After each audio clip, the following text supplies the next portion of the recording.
Me too. Just me. My mom got hers yesterday. Yeah, my mother-in-law's getting hers on Thursday, so we can't wait Yeah, because she's really high risk. So yeah. have you had both, Scott? Yeah, I've had both. I had the disease pretty badly, and then I had the both vaccines, so I had a bit of a side effect, but not bad. Everybody in our office, all the medicals, pretty much getting done. So we are moving on to the next phase, and right now we're just fielding a ton of phone calls and emails because everybody wants to be first. Right. And they Yeah. think Yeah. I have the all-powerful wand to make them first. It doesn't help when it gets reported that Missouri's dead last in Yeah. providing the vaccine, right? Yeah, well, and then tonight, it's like, well, can't you just make it happen that I could get mine now? And I'm like, well, I could try. I started knock on your office door this morning. Yeah, see if we got it. Right? Yeah, I was out there with Dr. Bowen today. Yeah, I'm still here at the office, so. Yeah. God, I didn't know that you had it really badly. Oh, yeah, I was in the hospital for several days and on oxygen for weeks, yeah. Oh my gosh. Oh my I didn't know heavens. that either. Yeah, None of us, I didn't know that. yeah, Wow. yeah, it was.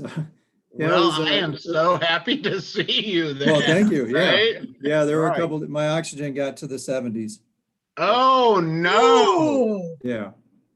Oh my So, God. Below 80 is like, Yeah, so every time I say anything silly around the office, everybody says COVID brain. To me. Wow. Do I you didn't feel know that. recovered now? I think silly as ever, yeah. oh my gosh. I'm so thankful that you're okay. Yeah, thank you that. Yeah. Yeah. Yeah. Oh. Thank you for being thankful. Yeah. Did anybody else in your family get it? Not like me, no, it's, I took it to another level and I never get anything, so it shows that we don't understand Yeah. why some people get it. I've missed 4 days in 24 years of work and I missed a month there. Mm. Oh. month. Yeah, but my point was not to brag about being sick, but it was to say that if you can get it and it's safe. It's definitely safe. We need to get everybody to get it, and definitely working every day to get people to trust us. And I think it's comparable to our mission here is just to kind of trust building, and at least I can leverage some of that. And I think I find corollary with our work in this board, trying to build trust. Yep. Yep. Well, I'm going to go ahead and call the meeting to order. I think the only person we're missing, unless she's off my screen, is Angela. So she can catch up when we continue on. So Kevin Sombart's here. Dr. Gresh is here. Reverend Hayes, Katie Miller, Cindy Noy, Gene Schultes, John Thomas, Mayor Welch, and Chief Curtis. Let's move on to the next one because we got a lot to cover. So I'm going to move fairly quickly. So the review and approval of the minutes from the previous meeting. Do I have any corrections? What are you smiling about, Scott? I'm waiting to find out what corrections you have for us. Yes, I have two corrections, Aaron. On agenda item 3, we approved the minutes from 9/22, not the work session minutes.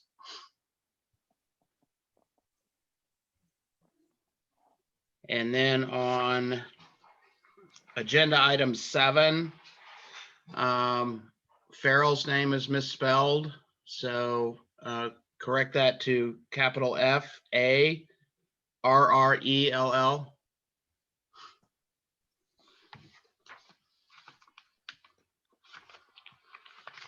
And those are the corrections that I have. Do I have a motion to approve the minutes as corrected? So moved. Scott moves. Do I have a second? Second. Eric seconded. All approved, say aye. I- Aye. Opposed, the same. Minutes are approved. So, but before we move on to the next one, and before I really officially step down as board chair, I would like to say a few words, if it's okay. You know, we started this almost 2 years ago. Really, on an adventure and a journey that none of us were really familiar with. This is kind of a unique board, actually, in the country. Hello, Angela. And you know, I hope that you always felt able to openly share your thoughts while I was the board chair, and that I always felt it very important that we be very open and honest with one another, and with those that are listening, because this is important work that this board is doing. And as important, I want to thank the staff for helping me to learn a lot in a very short period of time about what it means to be a board chair from the standpoint of actually running a board. And, you know, I want to, Katie and Aaron and Jennifer for answering all my questions, and Aaron for putting up with my corrections on the minutes, and all the time that you guys are taking as a staff and as board members out of your evenings, and in between, in trying to make Webster Groves a great place to live. So I want to thank everyone.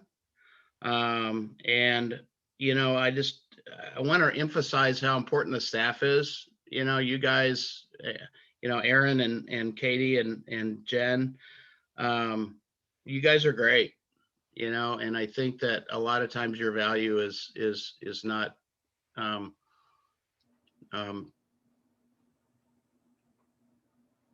appreciated as much as it should be. So I just want to thank you for that.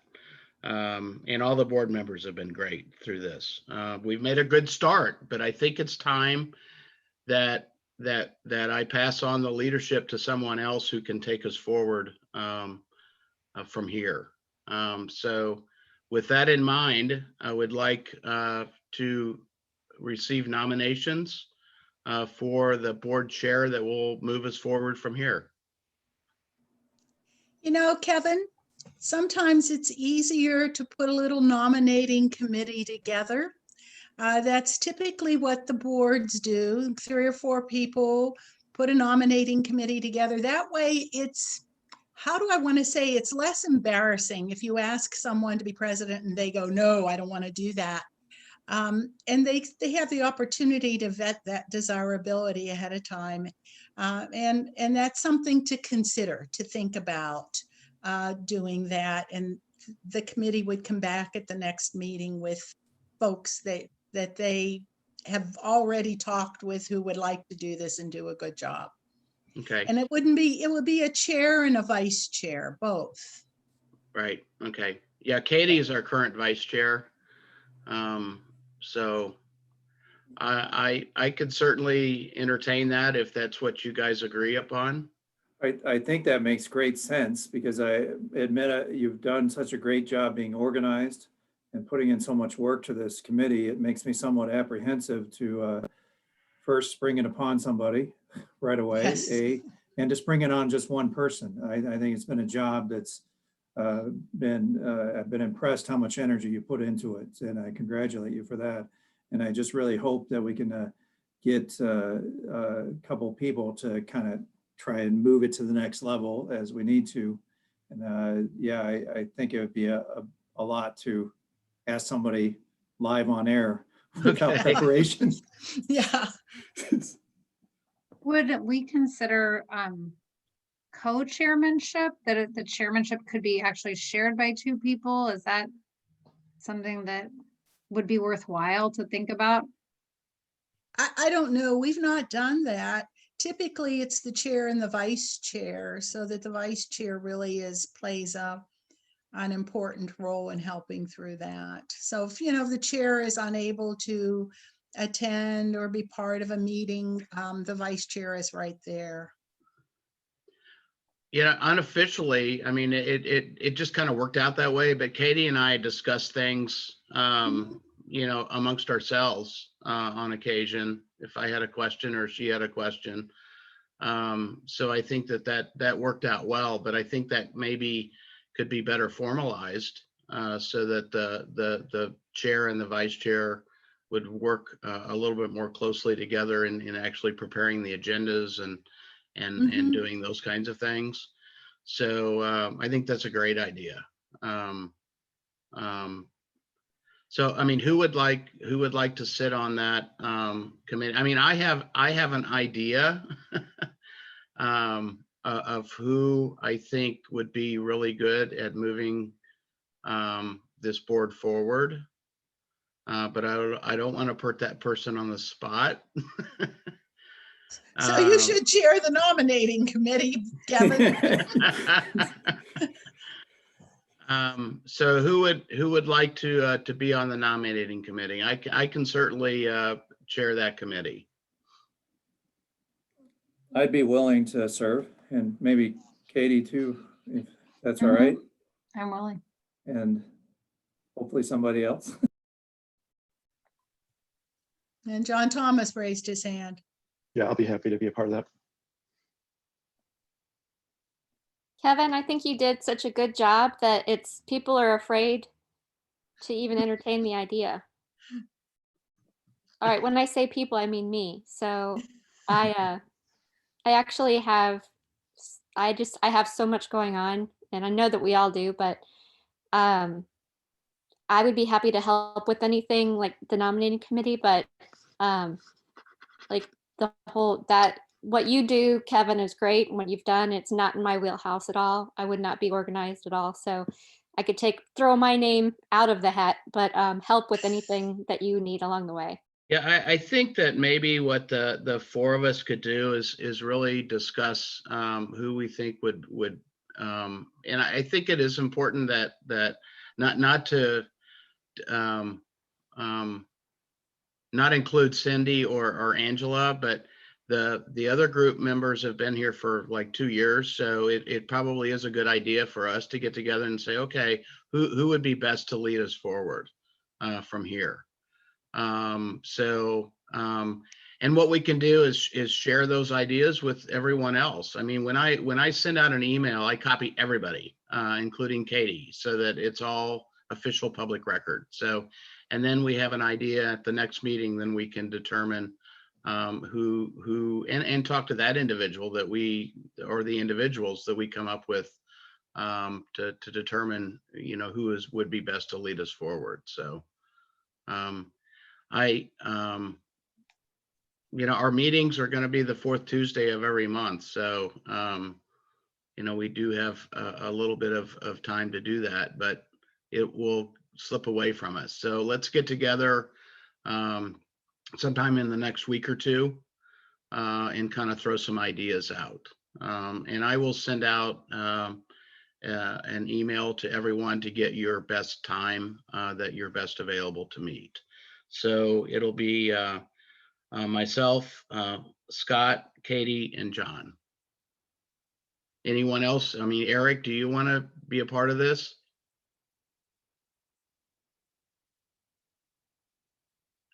You need to unmute yourself.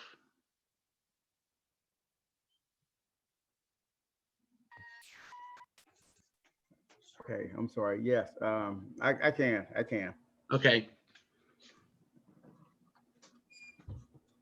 So Scott, Katie, John, and Eric.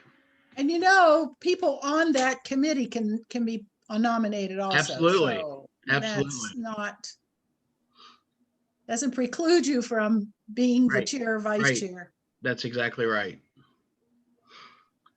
All right. So we will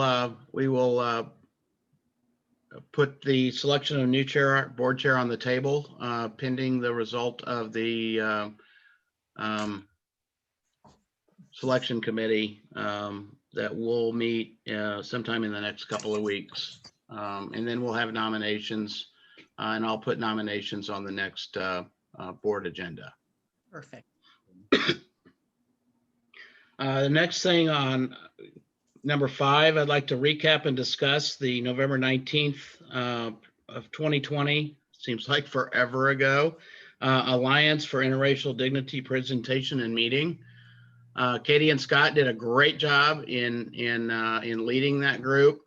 I was sitting in a hotel room in Wichita listening. So I would like you guys to kind of recap and discuss. And Farrell had sent out a letter to us and also copied us on a letter that they presented to the city council. So that's certainly on the discussion list. So who wants to, Katie or Scott, you want to kind of recap that meeting?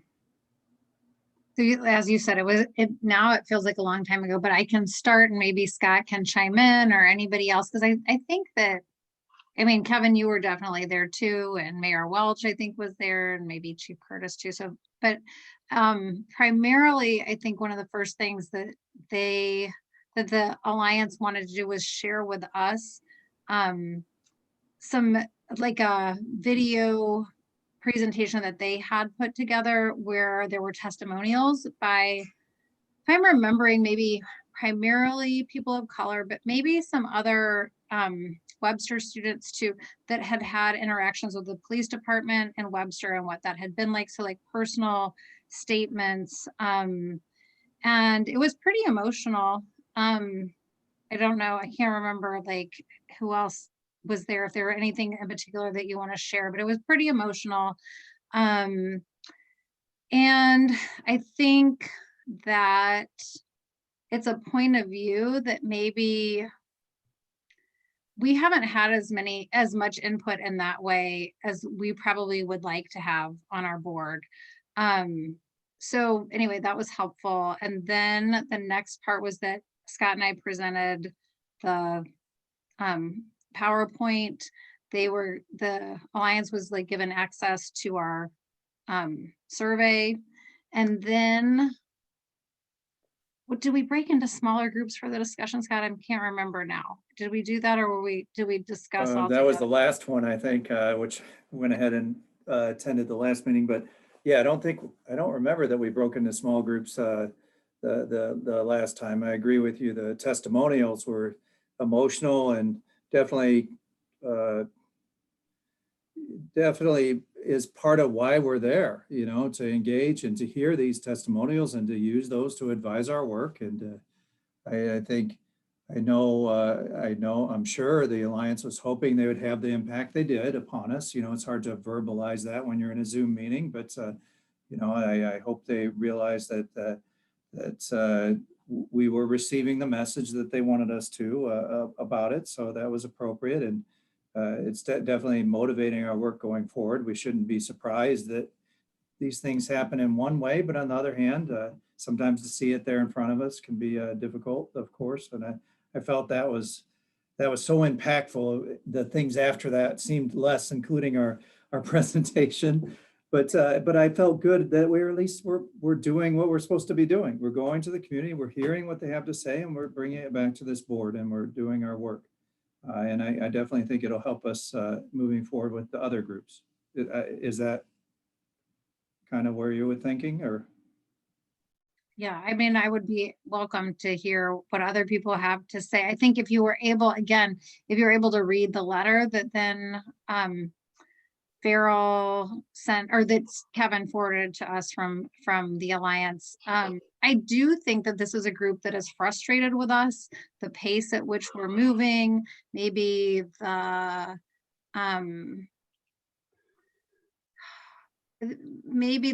we're conveying a lack of clarity of purpose somehow.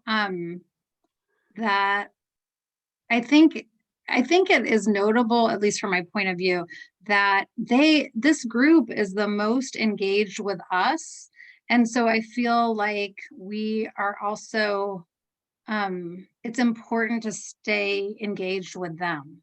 So, I agree with that, and that's why I went ahead and went to their follow-up meeting, and I think it is important. We want to leverage their interest and enthusiasm to help us moving forward. I don't want them to drive everything with the group, because I do want to get to other groups. But I do think we should definitely continue to engage with them, continue to listen to them. And, you know, accepting constructive criticism is important. You know, if they say, hey, we really want you to get moving on it, on this, you know, we take it to heart, and we definitely talk to them about it and help motivate ourselves. So I agree. They seem frustrated with us, and you know, I don't want to get into excuse making, but I think we all are working hard, and there's a lot involved with this. I don't know if others feel the same way.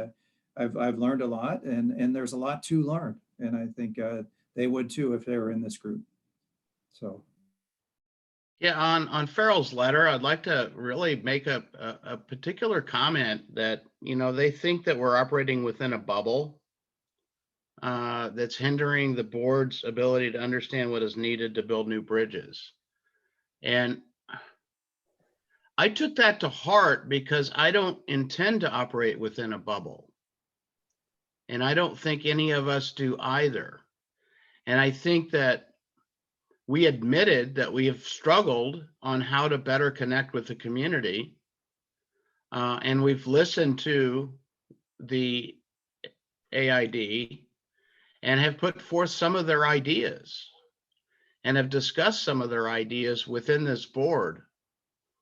But, you know, I'm looking, you know, right now we have 19 participants in this meeting. And I understand, I am not a huge social media user. And nor do I pay attention a lot to it.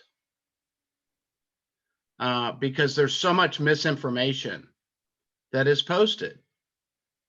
And they become personal attacks on people that are trying to make a difference.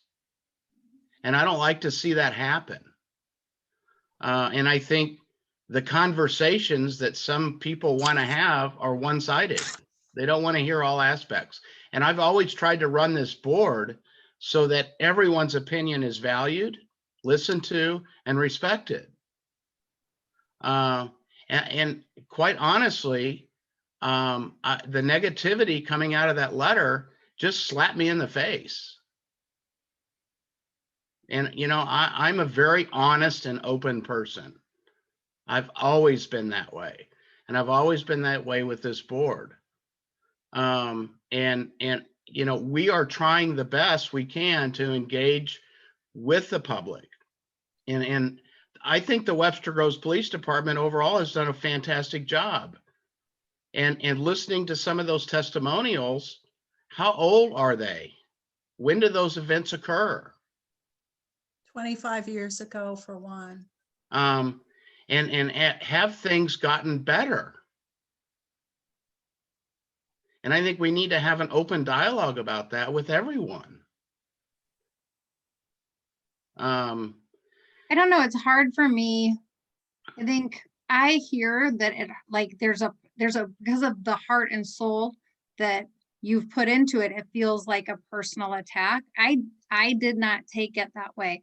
The way I take it is that the Alliance has immersed themselves in social justice. That's what they do. All of us came to this table from all different perspectives. So we're not immersed in some of us aren't immersed in a social justice perspective, but it's a really important perspective to inform the work of this group. So I did not take it personally. I thought they know more about something than maybe I know, or maybe you know, or maybe, and so let that be informative rather than critical.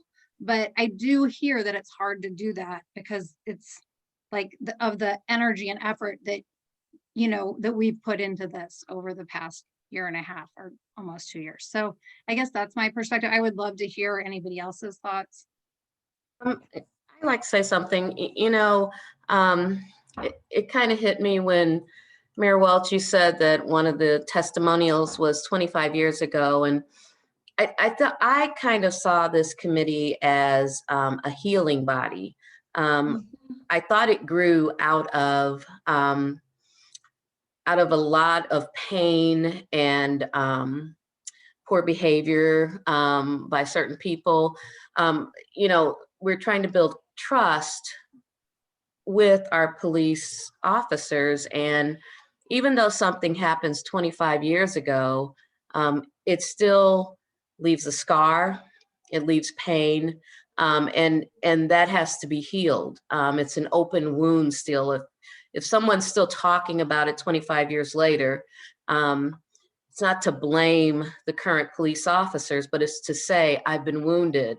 And as a community, we need to wrap around what's happening. If our young people don't trust the police officers, then, you know, it's our job as the engagement committee to try to build those bridges. I don't think that letter was to say everything that's been done is not good. I think that letter was a call out to say, we need you to do this thing. Here it is. We need you to heal these wounds so that we can be a complete community.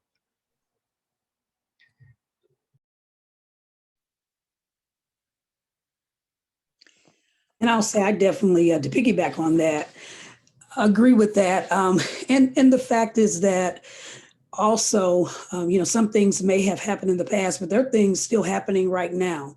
You know, the things that, you know, are being experienced are national news and also local news. And some of us live it every day. We live with the fact that if we're pulled over, you know, I'll just speak for myself, sometimes have just kind of a flashback or things going through my mind as to what it is I need to do to get home. Everybody doesn't have that experience, but I do think we need to recognize that this is a real issue and it's something that needs to be addressed, you know, to bring about the dialogue. I'm happy that we received the letter, and I think we need to be receiving information from the public. I think that's part of the kind of disconnect. You know, we are operating body. How then do we exchange feedback and information so that we get an idea of what is going on? While some of the testimonials, which I think were very powerful, are older, there's some that are more recent. And they are not things that can be easily forgotten, especially when, you know, like I said, you experience it and also you see it daily. There was a young woman, a child actually on television today. I think the incident was in Colorado, where children were handcuffed and put on the ground and were stopped and, you know, for no apparent reason. And the child said, after being interviewed, she said, who do I call when I need help? Who's going to protect me? And that was so powerful to me because that's how I feel. And that's how many people who look like me feel. And if something like that exists and is communicated, I think this board, should, you know, try to just embrace that. And sometimes that means, it does mean being uncomfortable. I get that. But think about those of us who are uncomfortable daily, but are trying to navigate through the world in which we live. And the only way that there will be any change is to be able to come together, to listen to others, and just, you know, figure out, you know, what it is we can do to be able to bring about change that we can bring about in our area. You know, things can start small. You know, we have to start somewhere. But I think first recognizing that there still are issues that are going on that need to be addressed is the first step. And I would encourage, you know, us all not to take it personal, because for people who are experiencing things and have had their livelihood and their families altered for life, it's not something that can just be forgotten or just, you know, put aside. This is how we live. This is how I live. That's wonderful comments in my view as well. And I think I also didn't take it personally because I think it's important to acknowledge that, yeah, I do live in a bubble. We all do in our own little bubble in a way, and my privileged upbringing compared to some others and where I came from perspective. And that should be the work of this board, is to acknowledge our own bubbles and to start to open up those experiences and share and break down some of those barriers that are in our own little bubbles of experience. So I think they're calling out there's a truth to it. And I agree with, and I'm really happy to hear all the comments here personally. And I do feel like I understand their impatience with us as well. It's really hard to get anything done 1 hour a week 1 hour a month with this many people, and everybody has another job. I mean, that's one thing that it's unfortunate, because it's not like I'm saying this needs to be our, main job where we spend more time with it, but it really is hard to implement anything massive that somebody would see these changes already in the community when we meet once a month and then kind of go over things. And, I understand where their frustration's coming from. But I also know like what the limitations of us are as people trying to get things done.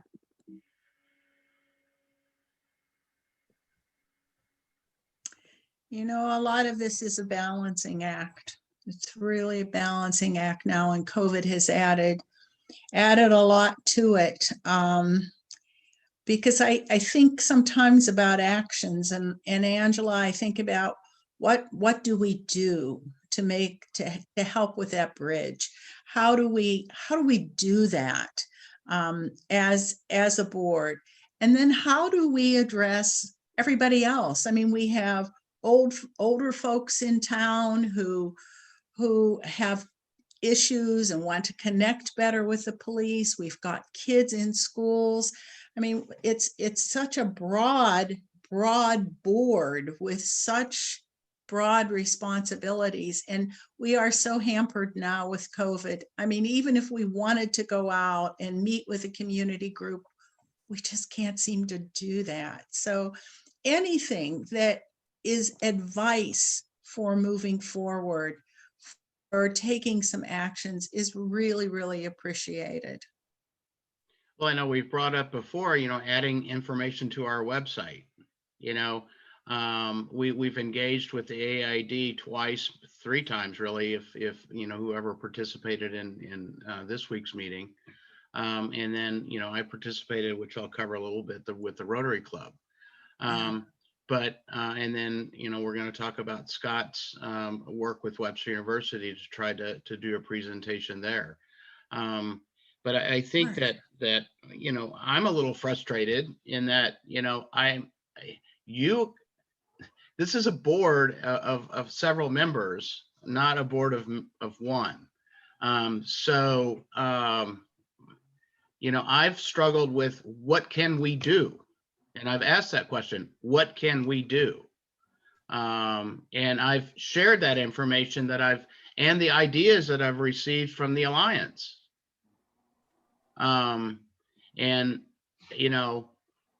So I guess but this is the kind of conversation that we really need to have to move this forward. And that's, Angela's exactly right. I'm not Black. I don't understand what you feel.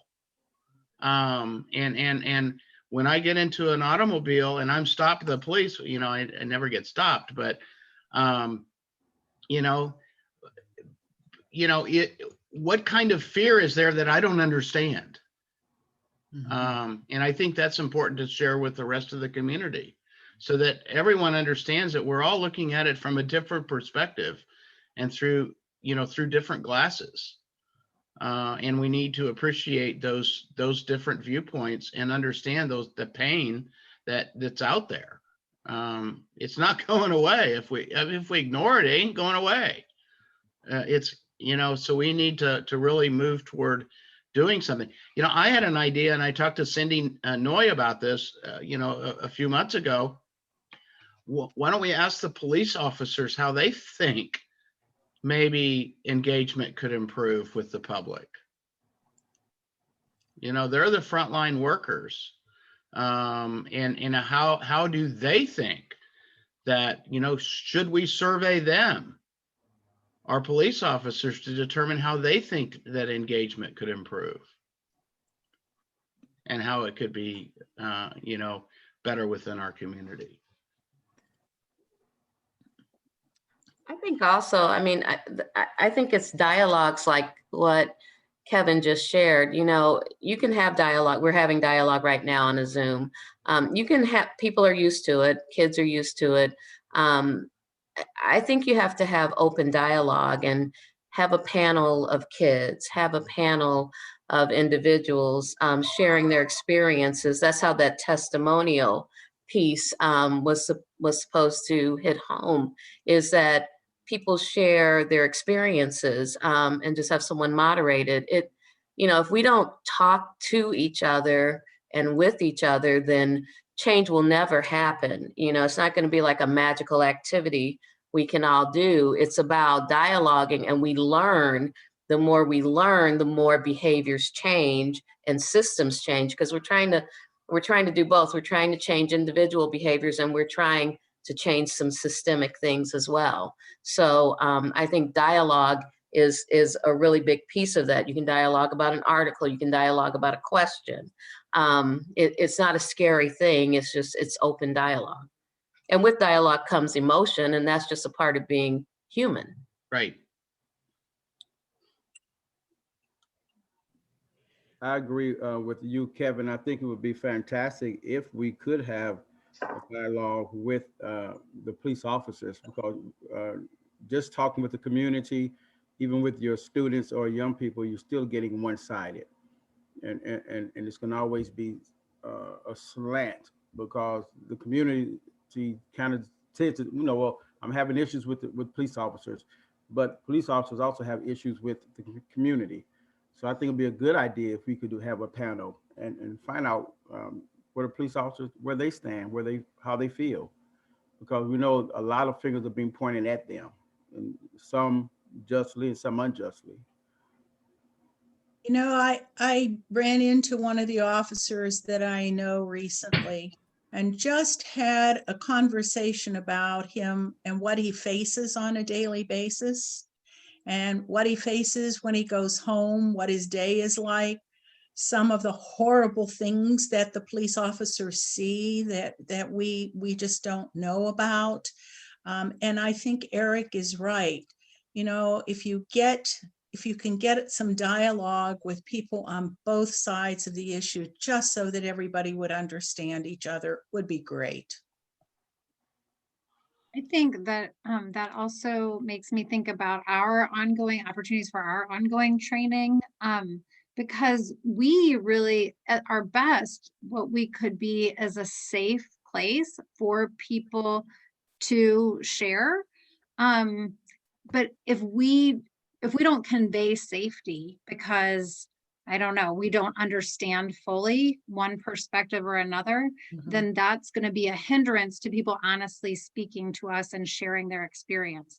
So I do think any opportunity that we as a board have for ongoing training, I would love that. Ongoing training, what can you be specific? What do you think?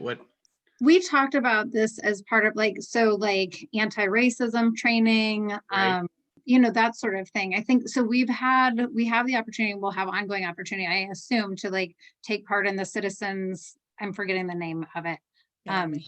The Citizens Academy. Right.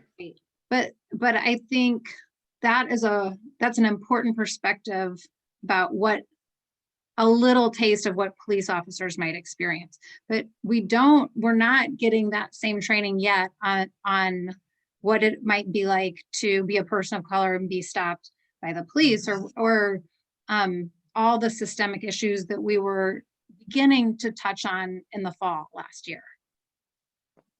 Katie, that's the same thing I was thinking, you know, the training, and then Mayor Welch talked about the understanding. I think something we can do is to seek to understand ourselves and then be understood. Because I think when we do that, receive the training, then get information from whether it's the police, the community, we kind of know what to do with it. We have a frame of reference as to what people are sharing. And I know efforts have been made to have training. I don't know if you all were aware, but even the Missouri Department of Labor offers training. They offer some on, discrimination and others. A lot of it is free. They can also, put together something for individuals. So that's something I've learned about. So that may be an avenue for us to at least seek to see what they do have available.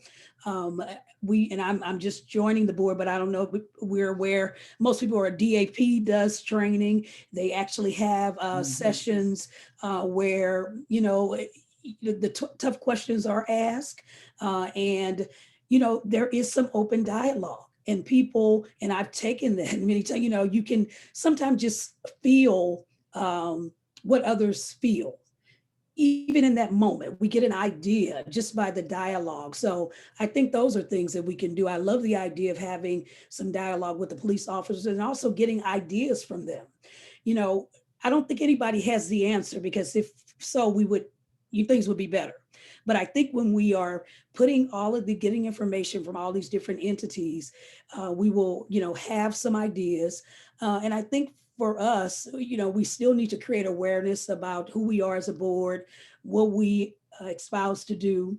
But I think when we get those ideas, maybe select something, if it's one thing that we can maybe get some support through. We've talked about through other organizations, just something that we can do so that the community sees that, and we know that we're working and we spend hours and we're volunteering, but there is some type of progress. And like I said, I don't think there's not a prescription for this, but, in these small steps, it is something, and it will let the community know we hear you. And I think that's a lot, you all, that people want to know. That's what I want to know as an African-American person, that police hear us.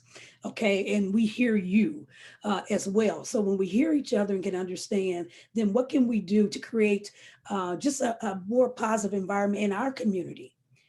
And I know right now we're in COVID, but we can start maybe thinking of some ideas, whether it's over Zoom or other ways that we can just have that engagement. Maybe there's some kind of, I don't know, Zoom, I don't know, networking or a game or something for particular age groups. I don't know. We have to be creative.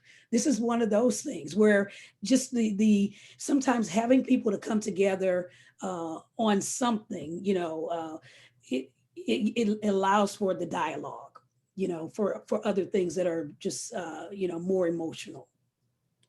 Agreed, Angela. But I think we have to recognize that this within itself is a training, may not be the training or one of the training that we really want. But to hear Kevin say that he doesn't know what it feels like to be stopped, not as an African-American male. But to hear others speak, Kevin, you're getting training, because it's something you have not experienced. Cynthia and Angela could probably give you their perspective and bring you up some. I can tell you from past years of being stopped or what it felt like. I haven't had that experience lately, thank God. But I can tell you the fear, So you're not feeling it personally, but you're hearing it personally. It's devastating to not know if you're going to make it home.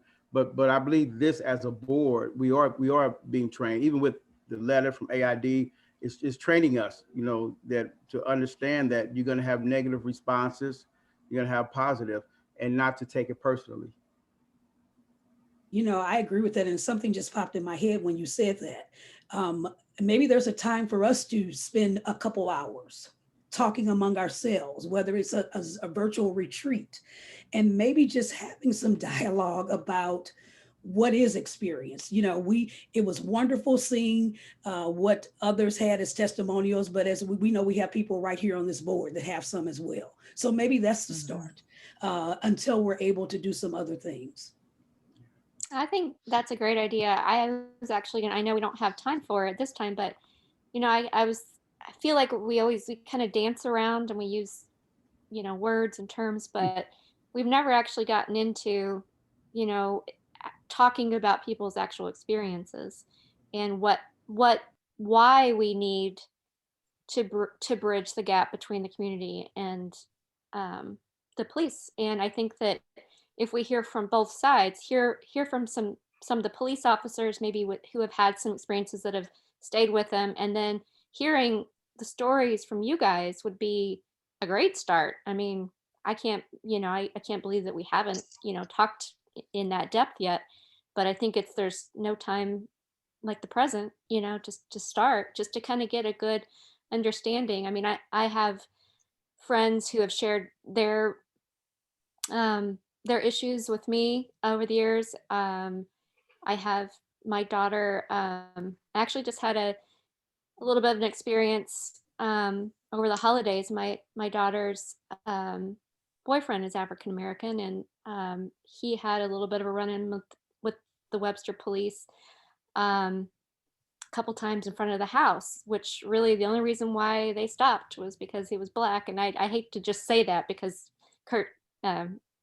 Chief Curtis, I really love most of the police officers, but they happened to slow down and roll down the window and ask my daughter if everything was okay when she was standing out with her dog, going to the bathroom in the front yard like she does all the time, but he was standing there next to her. And she came in just furious about it. And, I mean, it's just, it does still happen. And even if the officer meant nothing but more than just checking in, but it's like, it's what, how do you talk to the poor guy who was just like, I'm so sorry. He was apologizing to me for having the cops slow down in front of the house. You know what I mean? I just like, it's not your fault. I'm so sorry that you even, had to deal with that. So there's a lot of experiences I would love to hear about.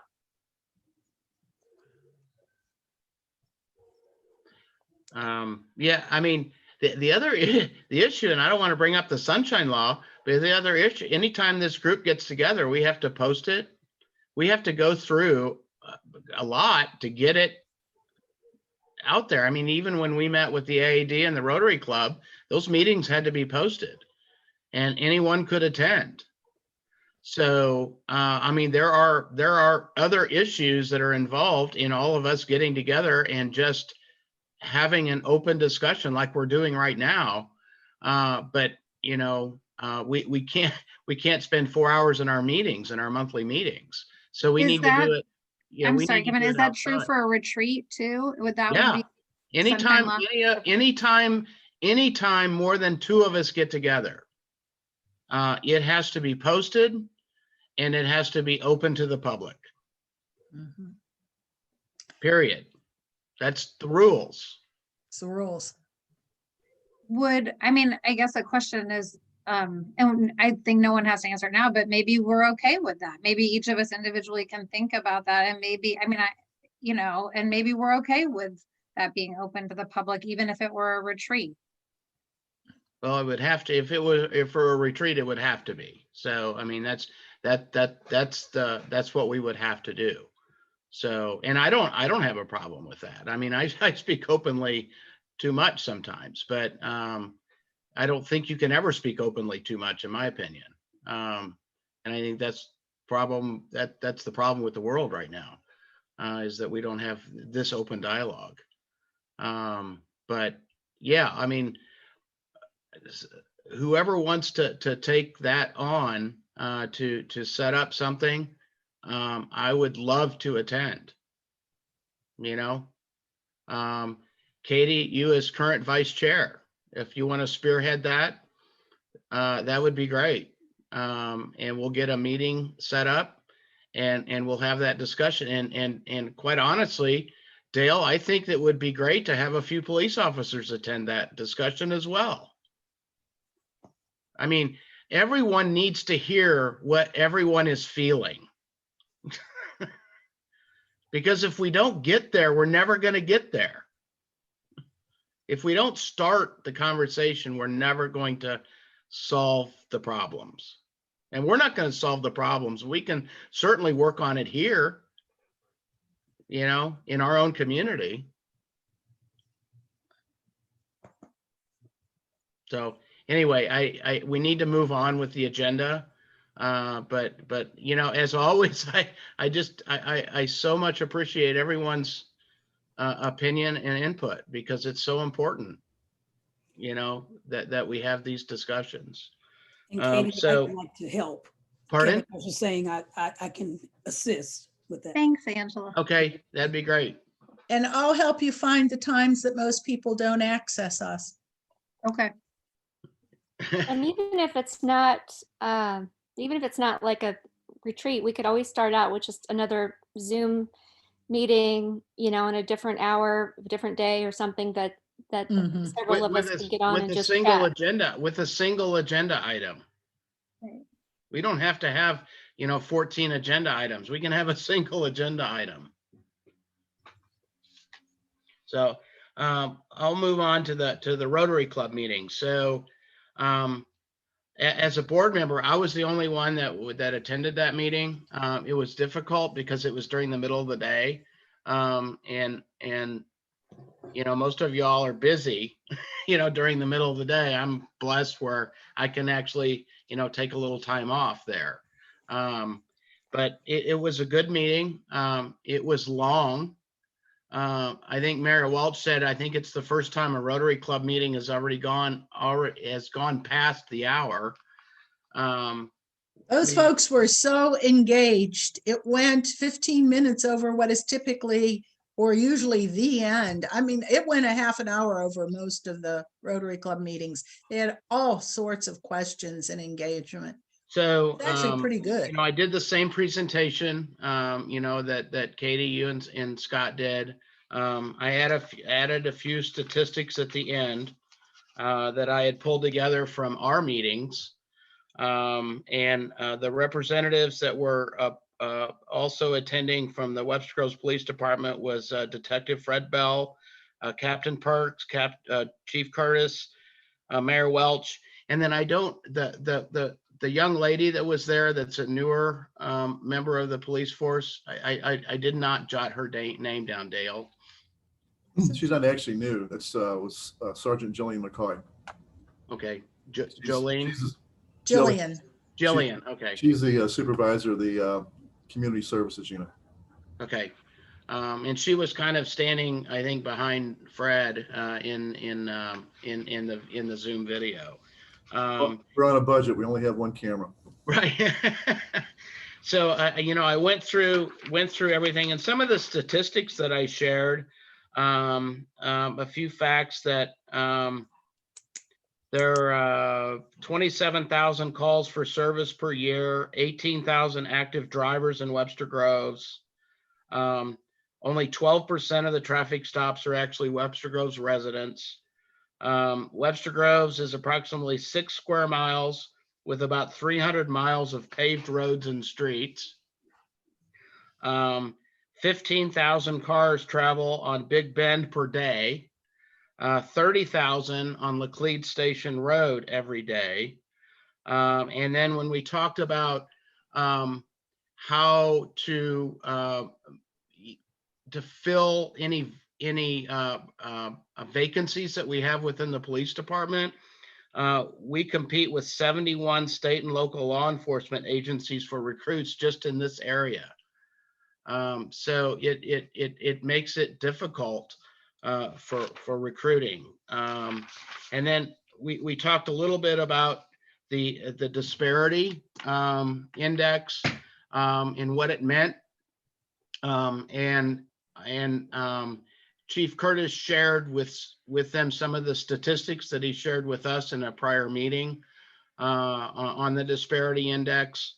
And one of the reasons why that we feel it's improved a bit is because we took the LPRs, the license plate readers, off or out of service. And one of the questions that we had was, when you take those out of service, are you taking a tool out of your toolbox to combat crime? And I thought that was a decent question. You know, and so we had a question about why the decision not to use LPRs was made. What are the current disparity numbers? That was a specific question that was asked, and then Chief Curtis responded.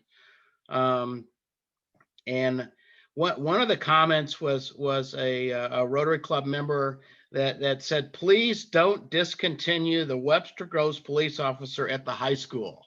We love Officer Bob, you know? And I think John can speak to that a little bit. But you know, the kids love him, and you know, he's making an impact there at the high school, I guess. You know, I don't know that because I don't go there, but John, you might. Yeah, Officer Bob does a great job, and Officer Cam at Hickson does a great job too. We're very fortunate to have two officers that are very kid-centered with us in the building, and are there as much as to be mentors and role models as they are to provide safety for our staff and students. So, I mean, there's some engagement, you know, there's some positive engagement right there, but I don't know if the public knows that that's even going on, you know, within the city. And then, you know, Chief Curtis also brought up the fact that we've had and I don't know this time period, Chief, but there's been 175,000 contacts and 27 complaints. Now, that's a pretty low complaint percentage, but the next question that I have is, how many are fearful to complain? And that's the part we don't know. And that's the part where I think this open dialogue and this communication that we have with one another can help answer that question and help heal. Kevin, I think that's a legitimate concern, and it's been brought up at several meetings, that there certainly are those that may have either a fear or are reluctant to make a complaint about police conduct. But having said that, a record where you've had 175,000 contacts over a 5-year period and only 17 complaints, I think speaks pretty highly of the conduct of our officers in most instances. And again, I'm not discounting that there are some people who are reluctant for whatever reason to make a complaint, but even considering that there are those that would not make a complaint who have a concern with the conduct, that's still a pretty good indication that the officers are doing a good job on the street. I mean, out of those complaints, only one was related to race, and we had a video of that, and that was not a legitimate complaint. So I'm certainly not discounting some of the stories we heard at the meeting with the Alliance, but overall, our officers are doing a good job, and we're really working hard to try and connect with the community, to try and do the right things on the street.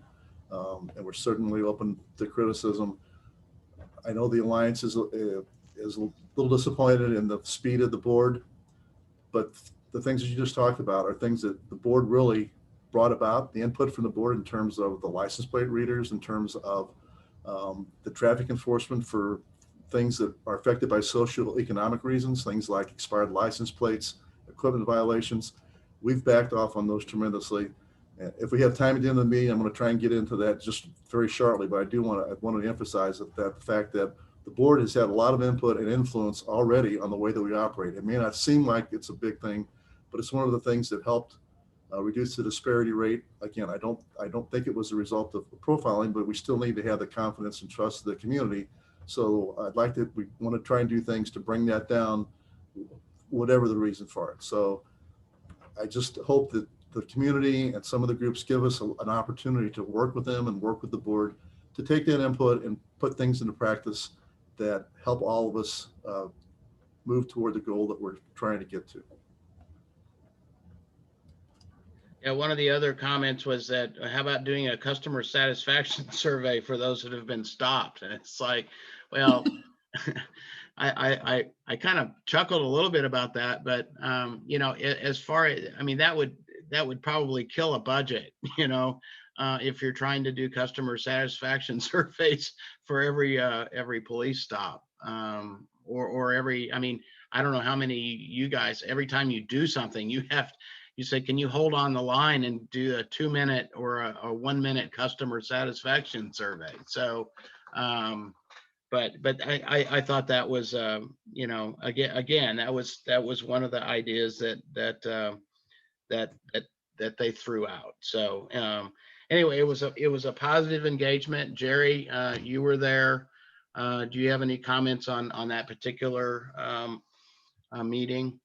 No, it was a good meeting. Lots of good conversation. I felt like the PCEB should be proud of its survey and its work because it sure worked well with that group. Yeah. So we'll go, hopefully we'll just, I'm gonna briefly go through some of the survey results. But I want to go ahead and get an update from Scott on the future presentation to Webster University students.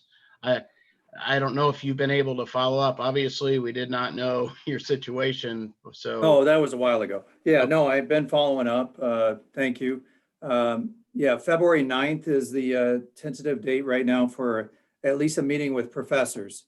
I've had many discussions with Jennifer Starkey, who is my main person to talk to at Webster to get this engagement going, as well as Vince Llewellyn. So our thought is to have these professors that are very interested in helping us design an experience for their student body to help develop a forum. So on February 9th, we're going to meet. I have about 8 professors, 2 of which are criminology professors. I had separate conversations with them. I can forward some of that information, who that involves, having those discussions about what should be our goals as a board, give us advice and input as well. So the plan is, again, February 9th in the evening, and I'll send out specifics on that as soon as available. And, you know, any or all of you will be invited, and just let me know. And I hope to figure out how should we build on what we did with the Alliance, what you've done with the other presentations, as far as sharing of experiences of the students to us, disseminating the survey, and ways to develop trust-building experiences between the police and the student body of Webster and the faculty as well. So that's where we are. They were thinking that the student conversation and presentation would happen probably a month or so after that. So we're going to plan it, and we're going to try and start it in a positive fashion, and then make it an evergreen kind of commitment where we do once or twice a year go meet with them as a student body, hear their experiences and share and grow together. So your meeting on the 9th with the 8 professors is to kind of to discuss a possible forum, a plan for some kind of forum that could be held at the university? That's correct. With the student involvement, how do we encourage students to get involved, especially those that have concerns regarding our work? How do we engage their enthusiasm towards this? I also thought interesting conversations with the criminology professors, one of which has worked on a similar board to ours, and wanted to maybe invite them to present to us in a meeting like this tonight in the future for any experiences they had with previously on a similar board in a different community. So I think that might be very much of interest to us, because like we've all said tonight, we need direction, we need ideas. Let's bring together as many ideas as we can have. So I was excited about that idea, that they seemed engaged and had some previous knowledge and experience. Excellent. Hey, Kevin. Yeah. I just wanted to let Chief Curtis know, I appreciate your sharing about the impact that this board has had within the police department. And with that, I'm wondering, as we're talking about action items, you know, how we can share those things with the board, as well as maybe some other things that we are doing, our progress, so that, you know, the community does have an idea of what has taken place. Because sometimes, you know, there could be things going on, as we just said, that, you know, they're just unaware of. So just That's a brilliant, my mind. That's brilliant observation too, because when I talked to Vince Llewellyn, he said, why aren't we celebrating some of these things and putting them out there as press release and saying that? And I think there were, but somehow he thought we could even do more to celebrate what is being done.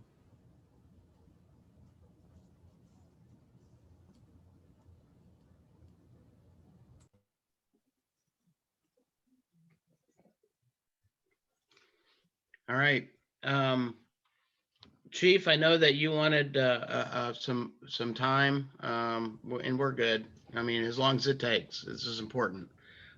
So I know that you wanted to review and discuss some body cam observations of officers' behavior related to traffic stops and de-escalation tactics. Right. What I'm trying to do, and again, I'm not discounting some of the concerns, but I wanted to pull a compilation of some of the traffic stops with minorities to show how the officers are conducting the stops, what's occurring. I didn't cherry pick out the perfect ones. There's some in there that aren't perfect and aren't exactly the way we'd like for the officers to address people, but I think it will give you the flavor that in general, the officers are not over officious. They're compassionate. They're approaching people in a way I think that shows that they have a concern and that they are aware of what they need to do in terms of relating positively to the public.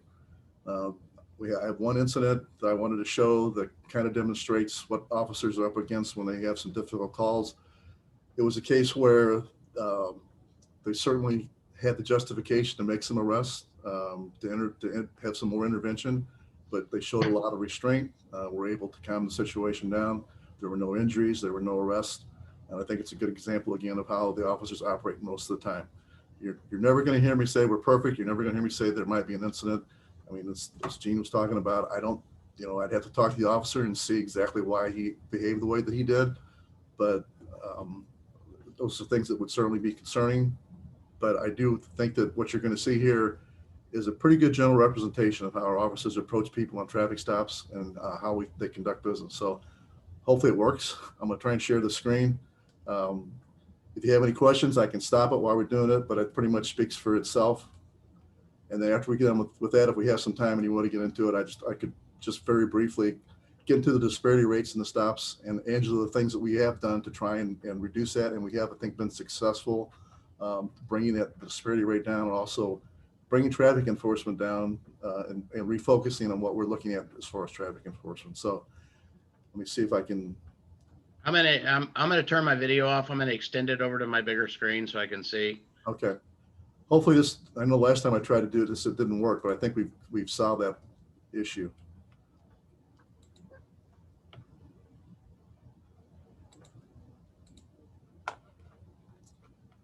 Is everyone able to see this? Yes.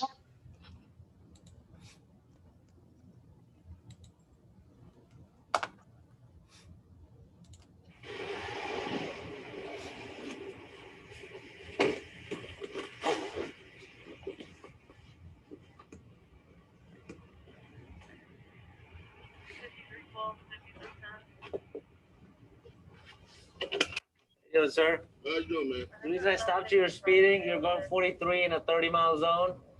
Down West Lockwood. Can I see a license and insurance? I thought I was doing 35. No, sir.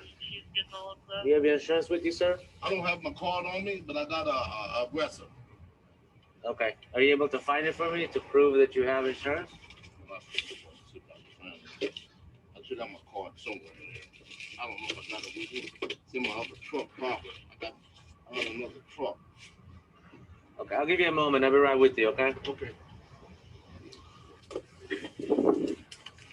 We edited these so we could get them into a time frame that you could see them without taking an hour to do it.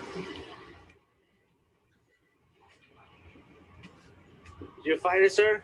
No. Is your truck thing closed or no? What do you mean? Because it's open. What is that called? Oh, no, it's just like that. I mean, it's closing. Okay.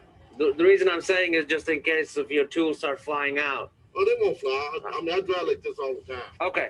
All right, here's your ID back. So I'm gonna give you a little break today, but not too much, okay? Okay, thanks. Because I figure you're a working man. I don't want to give you a huge ticket, okay? So I'm gonna reduce the speeding ticket to a seat belt, Okay, which means instead of paying $400, you're gonna pay $10, okay, okay? yes, sir. And I'm also gonna give you a warning for not showing me proof of insurance, Okay. okay? 'Cause I got it. It's in my other truck. I know, but Okay, you can still get a ticket for not proving it to me that you have it, if that Okay. makes sense, all okay? right. So there's a court date and time. If you choose to come to court, but you're not required, Yeah. you could just go online or pay it over the phone, I believe. Where do I go pay it at? The ticket? Courthouse over here, Oh, right here. Yeah. or South Elm. Okay, But give it at least 48 hours, because okay.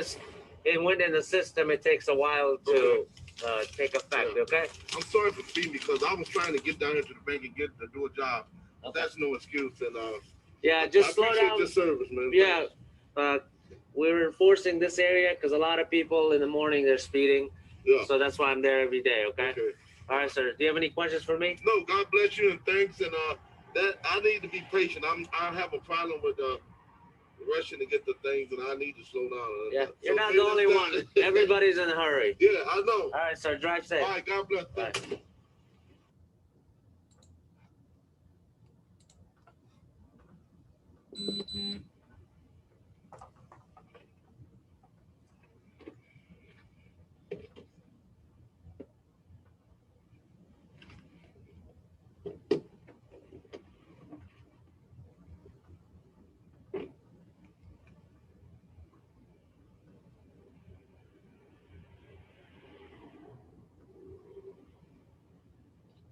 Hi.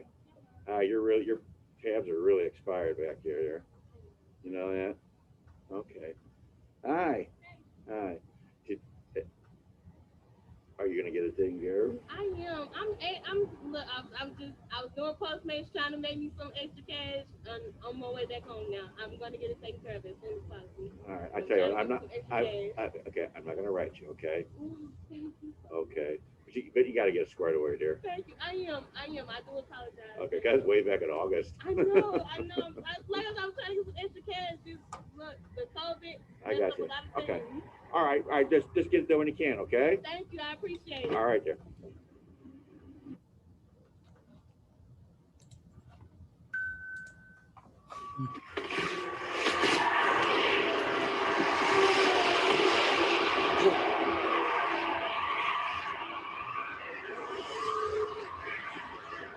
Hi there.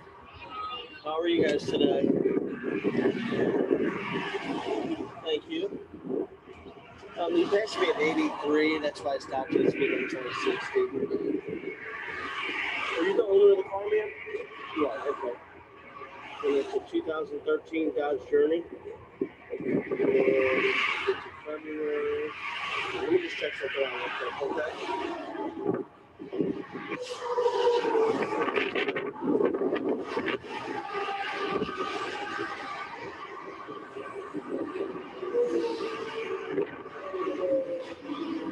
Okay, man, here's your stuff back.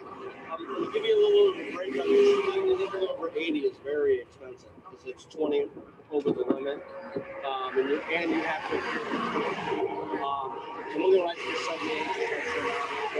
You can still go to court if you want to, but you can also take care of it through the mail or online, and there's instructions on the back. Okay. Do you have any questions? All right. Excuse me. Okay. Be careful pulling back out here too.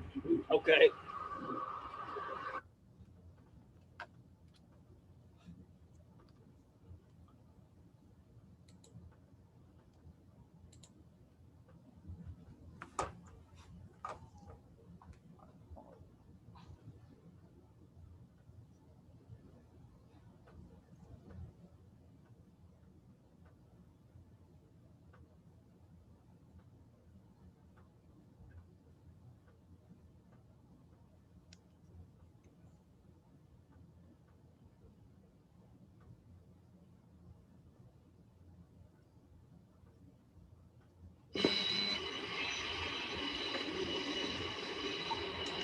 Hello, ma'am. I'm Officer Giff, Forest Police Department. Raise step here. You're going 52 to 35. I know I was trying to get away from somebody. If you were looking when I was driving, it was a car that was on the side of me before we crossed over. What kind of car? It was like a Beetle looking car. But they were driving on the like slide side with me. I was FaceTiming my cousin and I said someone's trying to run me off the road, so I sped up to get ahead of them. I know the speed limit. I was just trying to avoid them. I saw you right there. Why would I speed in front of the police? I didn't know if you saw the other car. I was just trying to avoid. It's nighttime. I got my kids. I know. No, I get it. I get it. I was scared, so I was trying to avoid the other car. I completely get it. I wasn't driving and speeding intentionally. You have your license and insurance?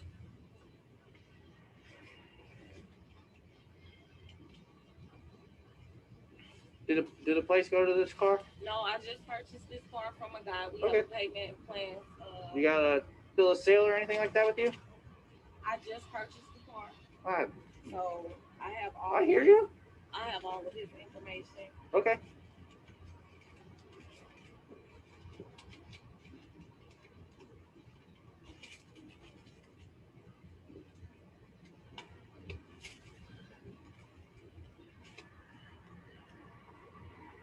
Can you not give me any tickets? I have 2 kids whose birthdays are coming up. I have a one that should be one Sunday, and I have 11-year-old. He'll be 11 next Sunday. My mom just passed. I had to help bury her. I can't afford any tickets right now, and I'm trying to get my vehicle registered. We'll work with you here. I think I just saw the title. That's not the title. Different title? I just had a car. Somebody told him my 2020 out. That's the title to my 2020. I'm trying to find my insurance. I had insurance on my 2020. I just got this vehicle, so I didn't switch over anything. You got it on your phone? Huh? You got it on your phone? I have the paper. I don't have the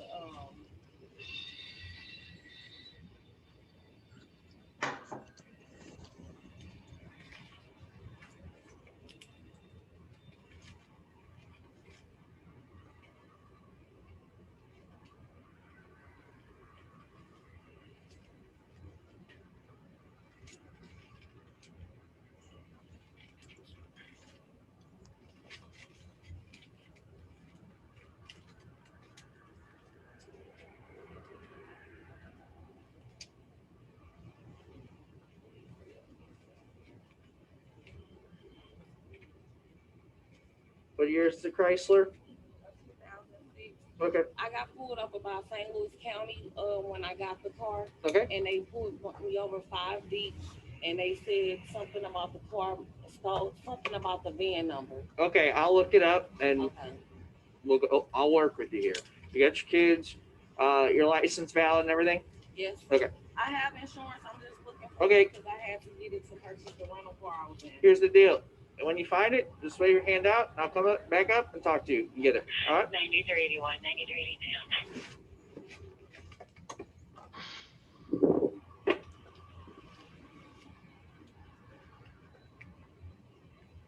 Were you able to find it? There's that. It's to the car I just had, but I'm just letting you know that I do have insurance. All right. I'm just gonna make sure this VIN's good. Like I wrote it down probably wrong. Now, St. Louis County did call me back. They let me go that night, but they called me back that morning. Yeah. And they told me that they contacted the people who own the vehicle Okay. in Brookfield, Missouri. Okay. They gave it to their son. Their son sold it to someone. Someone supposedly donated it to a charity, and it was stolen from a charity or something. Okay. The police was like this. St. Louis County. I stay in Kirkwood. That's why I was here. I want to contact Kirkwood because the people who owned it aren't making an issue about it. Okay. I'm just gonna check it real quick, and then you're gonna be issued warnings. Okay. Yes, sir. Warnings for your speed. Slow down. Like I know there's cars and I everything. normally don't drive fast. Oh, My baby's I get it. You have your little kids with you, so that's a safety thing. You know about your warrants or anything like that? What warrant? I have a warrant for the city. I know. City and Pagedale. I don't know about Pagedale. Thanks for that. I will pull it up and tell you what it's for. Okay. All right, hang tight.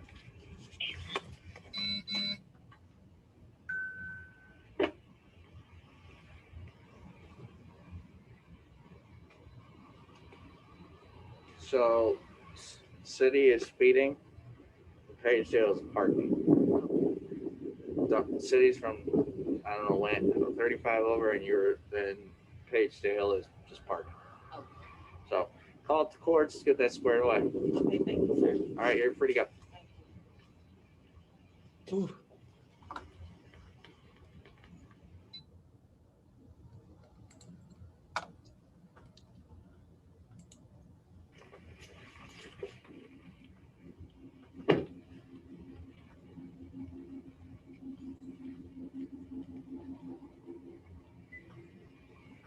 Hey, how's it going?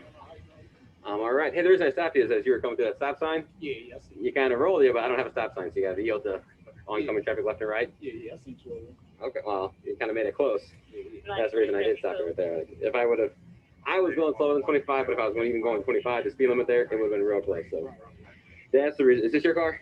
Yeah. Okay. Do you have your proof of insurance with you? 1081-1507. Where you headed? Just getting off work. You just right there. You seen us working at the building right there, the house. Up there. Oh, that's what you're doing. Okay, fine.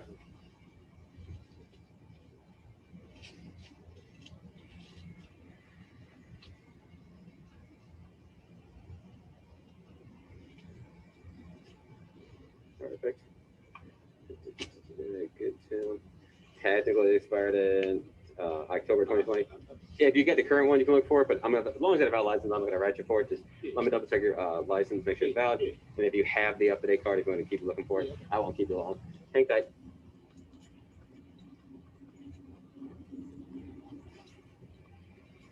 All right, perfect.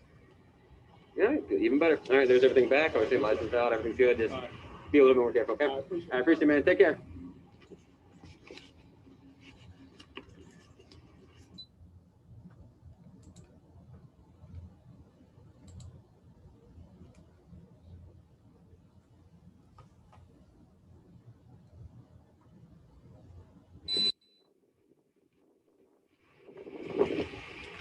Hello. Officer Lamro, the Webster Groves. Can you roll it on the window? Officer Lamro, the Webster Groves Police Department. The reason I stopped you today is because you were driving with your headlights off. Yeah. It looked like you noticed that, but then you turned on your left blinker. You were driving down both lanes. Okay. Can you help me to it? Yes, I can. I just need driver's license insurance first. What's going on with the dog? He's sick. Sick? Very sick. I had some work doing some porch work. I don't know if they got it from some rain, but I don't know. Gotcha. Okay. Yeah, so like waited too damn long. Yeah, I just need to jot down that I make contact with you, and I'll get you up to the animal clinic. I'll go ahead and follow you up there if you want. Did you call them already to let you know you're on your way? Yes, sir. Okay. You still live on East Penrose? Okay. I'll follow you. It's right up here. You see where the Amoco light or the BP lights are that are green? Okay. You see those green neon lights? Uh-huh. It's right. So you're going to come up here to that stop sign, and it's right at the corner right there. Okay. So just drive up to the stop sign and then turn left, and then it's a first right. It's right there. All right, then. So I'll just follow you up there, all right? Okay, then.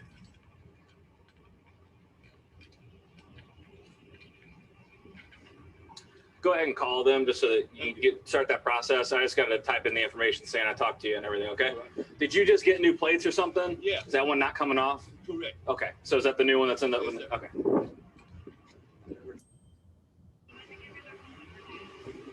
All right. Hold on. Let me get a pen. You want me to write it down on your insurance card? Thank you, sir. I'm at the wrong spot anyway. What's the phone number? Okay, I'm ready. 314-968-4310. And I would just make sure that you tell him that he's very lethargic and waiting for this rectum so they try to get you in. Okay? Okay, thank you. You're welcome. Did you call a different location, I guess? Right. Okay, yeah. Yeah. They have that phone number right there too if you need it. It's Okay. on that sign. All right, great. Here's your insurance card back. That's expired, just so you know, and then driver's Is that the license. state form? Yeah, Okay. just so you know it's expired, but just warning for everything. Hopefully your dog feels better, okay? All right, thank you, sir. All right, so but the number's right there if you need it too, on that sign. All right, I'm gonna look at that sign. Let's go high. All right, have a safe night.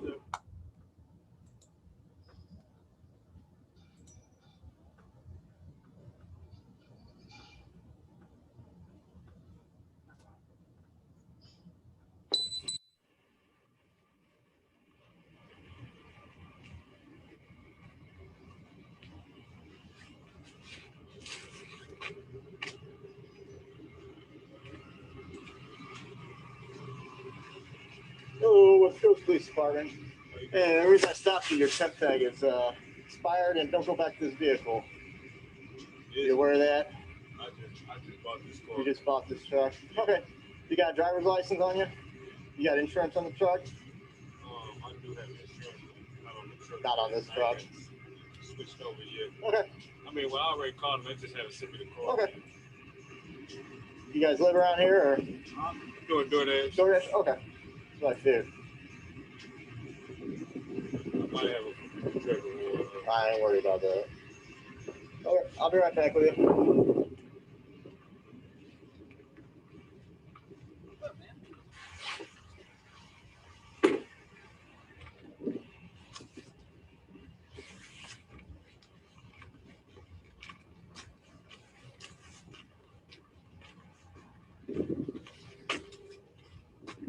All right, Aaron, here you go. You got a couple traffic stuff. Not worried about it. Just make sure you get your plates fixed. And, have a good day. Go make some money. Okay, be careful.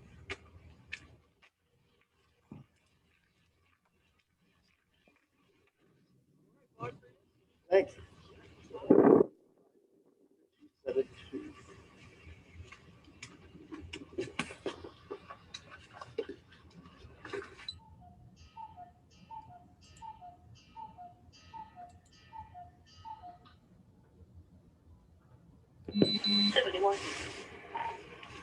North Elm and West Pacific, Black Ford Fusion, no license plates.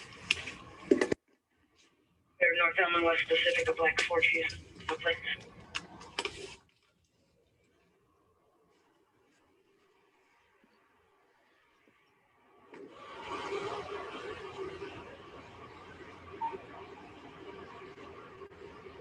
Good morning, sir. I'm Officer King with the Webster Groves Police Department. The reason I stopped you is because you don't have any license plates on your car. Oh, do you have a tongue tag on there? Pulled me over literally yesterday. Okay, cool.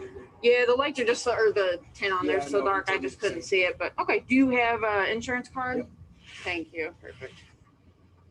16 Ford Fusion. Awesome. Is that tongue tag in the back window Yeah, there? you can see it. Okay. I can roll the window down. Oh, perfect. It's even better.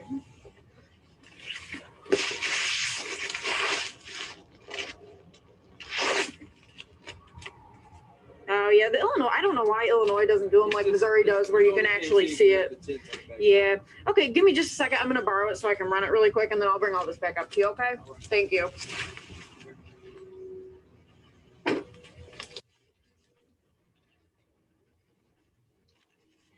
All right, there's your driver's license back, and I'll stick this back on there for you if you want to roll down the window. Or I'll try to anyway. What's the date on there? This is December 9th, so you still got like a week. All right, that's back on there about as good as I can get it, but all right. I appreciate it. Have a good day, sir.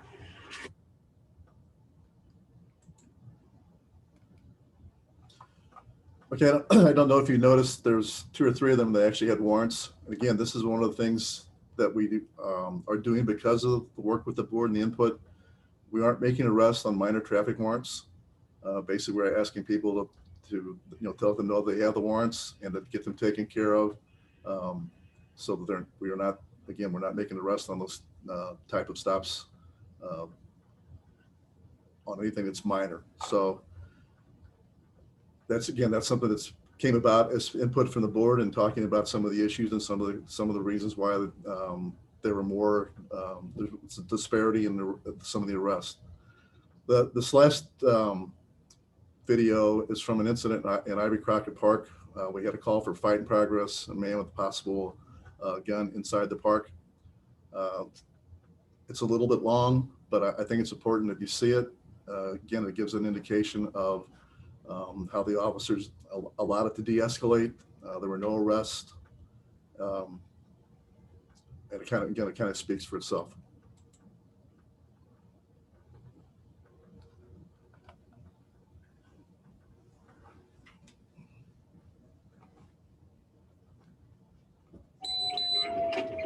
Evening, Maple units are able to respond to a fight in progress at the Ivory Crockett Park at 800 Bell Avenue.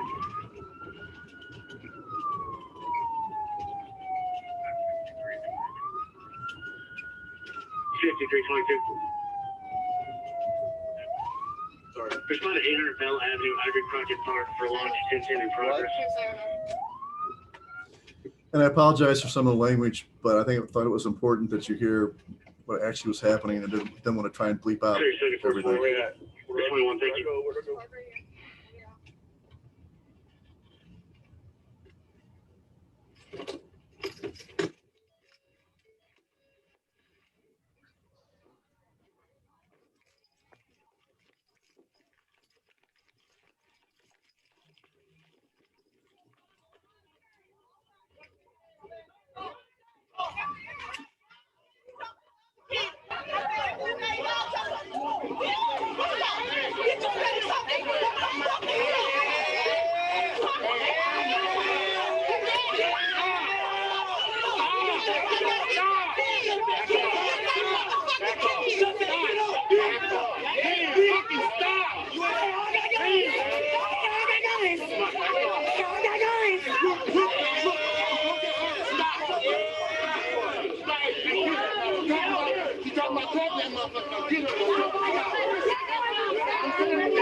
Everybody get the fuck home. Too much bullshit going on already. Get the fuck out of here. Get the fuck out of here. All this fuck shit. Bring as much energy and try to do something. Like, get them out of here.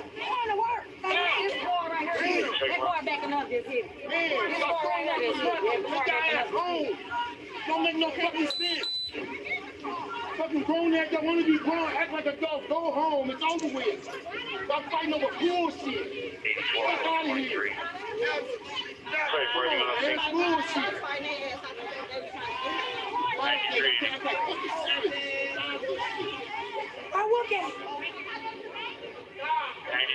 Additional units responding. Just have them stage about a block away. Everybody's getting blocked in here, trying to leave. We don't want to make it work. That's clear. Units responding, stage a block away. Units responding to the fight at Bell Park, stage a block away. 80, I'm getting word that a man with dreads, black male, got one book on them somewhere at the park. We can't find him. Clear, black male with dreads at the park. Firearms. Any clothing description, any?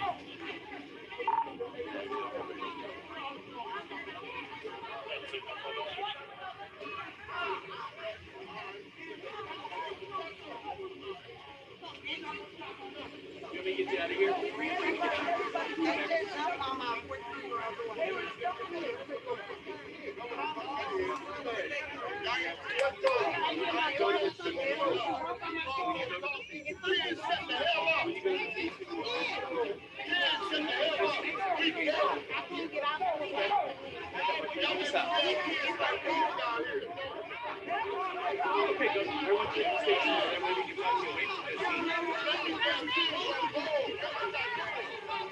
Get a really good look at it. We don't do that ass shit.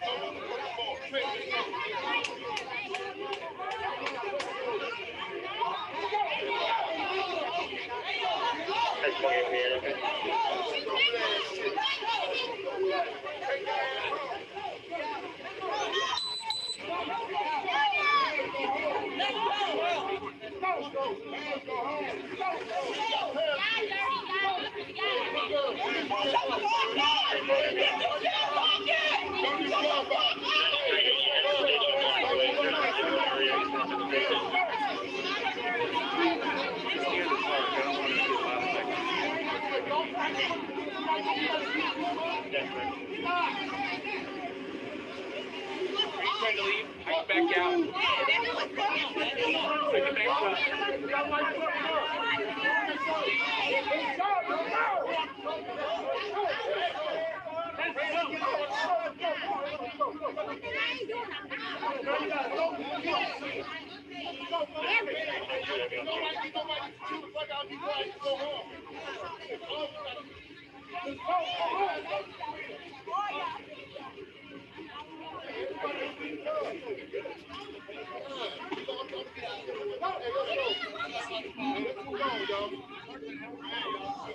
Because I'm able to record.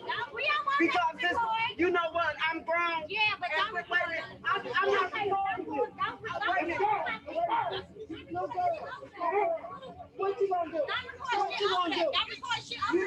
Come on. You don't know nothing. It's okay. You don't know nothing. Your mama ain't told you nothing. Bitch, get out of my face. Put me out your face. Bitch, if you do that, I'll kick that motherfucking door in. It's okay. It's okay. Do it.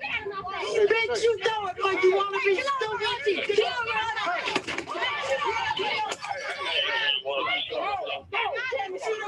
Who did that? Miss Lucretia? Yeah, what Miss Lucretia? Yeah. Y'all better get Miss Lucretia.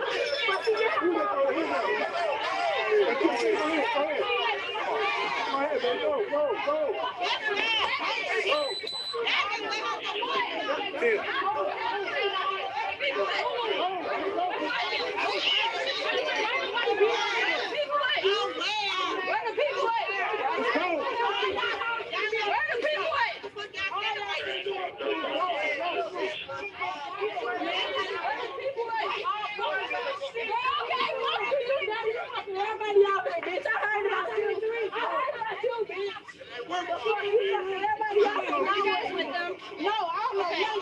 Can you get over there, please?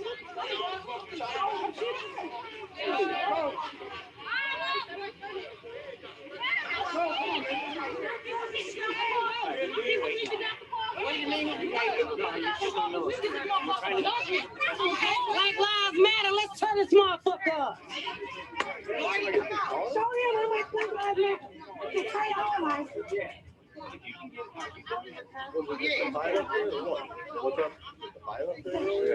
Y'all steady said, can we get going to y'all? They steady standing over there. You're sitting in the middle of the road. Hey. Competition?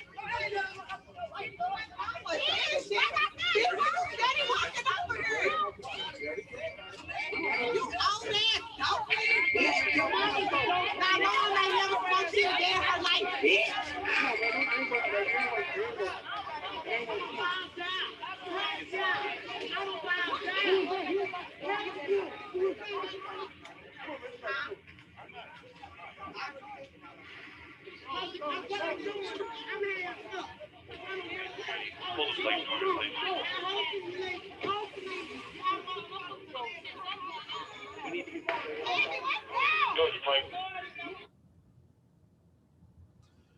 He's running the plate there. It comes back with the name and an address. That's why we cut out the audio on this small part of it.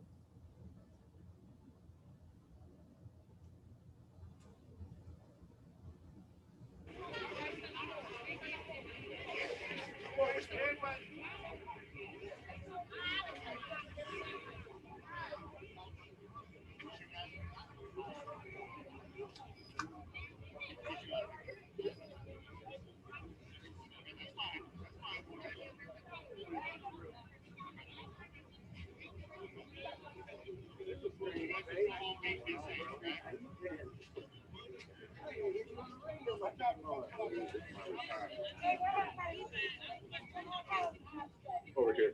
Sarge. Sarge. White shirt. The white shirt over there. Yeah. I know him. I don't think he's a bad dude. Justin Barrett.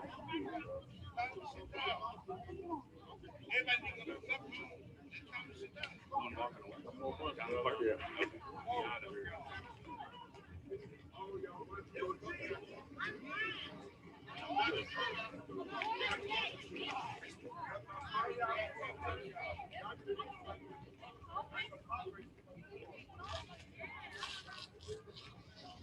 Is everybody all right over here? No problems? I know most of it's down there, but I don't want to have to close the park early, so I'm just making sure. Invaded ours. As long as they go, everybody. These motherfuckers want to clown.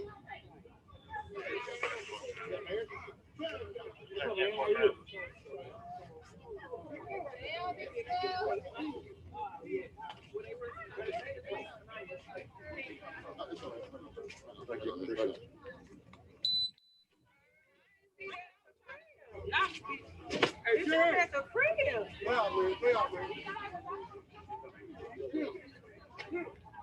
wanted to do this.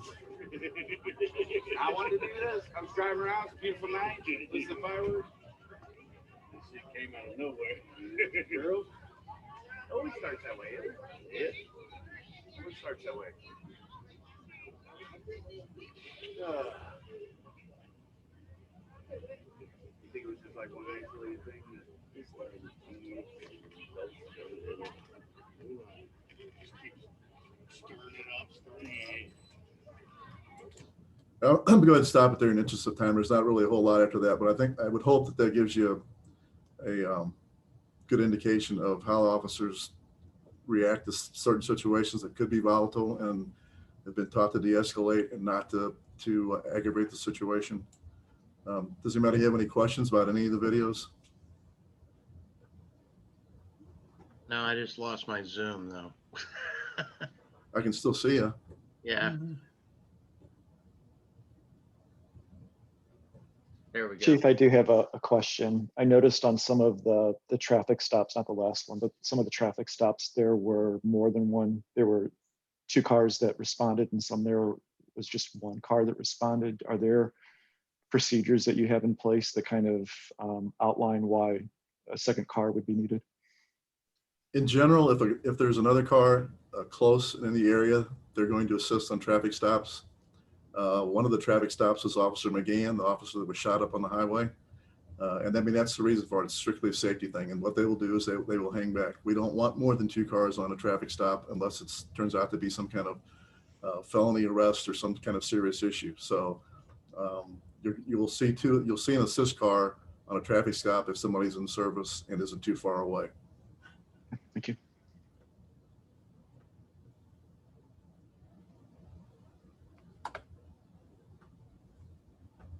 So it looked like on the very last video, the officers were just essentially observing to make sure that the situation wouldn't get worse.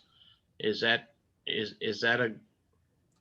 Well, the one officer is difficult to see. He was standing in the crowd when you may have had a hard time seeing the video. He was interjecting himself a little bit in between some of the people who were fighting. But in most cases, yeah, they were there. They separated people who were getting a little hostile. The one we saw where the female threw a bottle or a cup at the car. They intervened there. It was certainly a situation where they could have interjected themselves much more and legitimately could have made some arrests, but they obviously did not do that. They allowed it to calm down. Sergeant Weber, who was on the scene there, actually was familiar with a couple or 3 of the people that were there, that interacted with them during the time. So yes, they let the situation calm down, did not take any action. It wasn't something where they were trying to insert themselves and elevate the tensions unnecessarily and make any arrests. And they were there to prevent injuries and keep things calm. Did they find somebody with a gun or not?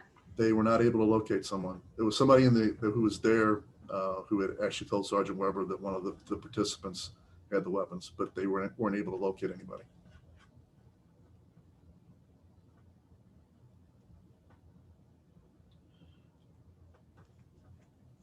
Okay, any other questions? Thank you for sharing those body cam videos. And well, again, I hope it gives you kind of an indication that in general, our officers are trying to do the right things. And as I said, one of the things that we discontinued was making arrests for warrants from other cities on minor traffic things, basically just making people aware that they have them and asking them to get them taken care of. I have a brief thing on the disparity rate. If you want me to go over that, I don't think it's super important, but it might be good information, but we are running long. So it's up to you, Kevin, whether you want to do that or not. No, go ahead. Go ahead. What I can do, there's 39 responses to the survey. We can table that to when we get to a few more responses. So I think it's important for us to get the data. So okay. Go ahead, Chief. All right, I'm going to share my screen again.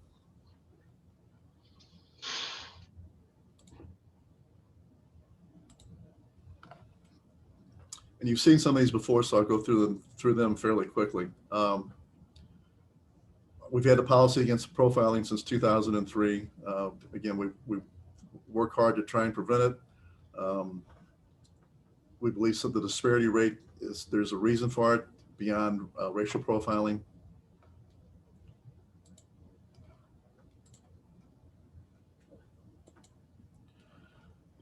Regarding the training, we've talked about training on bias and profiling. This past year alone, officers received 121 hours of racial profiling, anti-bias training, and 80 hours of de-escalation training. We've been over what's some of the elements for consideration of why there's the formula's a disparity rate, but one of the big things is the formula is based solely on the number of Webster Groves residents who have attained the driving age. And last year, the residents comprised less than 12% of all our vehicle stops. This is something that's important. It's due in the vehicle reports this year. They started keeping track of stops that were done by General Patrol, dedicated enforcement, and special assignments. The dedicated traffic enforcement is done by our traffic unit. Whenever if we get a complaint about a certain area where there's speeding or concern for safety issues, we will target that area for a week or 2 weeks so that we know that the dedicated traffic enforcement was our traffic unit. Most of those, probably 90% or more, are radar tickets. An officer running radar is not be able to tell the sex or race of a driver until after they're stopped. So on 90% of those, probably more than that, they were not even to recognize the race of the driver until after the stop. And you can see the stop, according to the formula, we should be stopping between 6 to 7% minorities. In these cases, we were stopping 21%. On the special assignment, that's strictly traffic grants.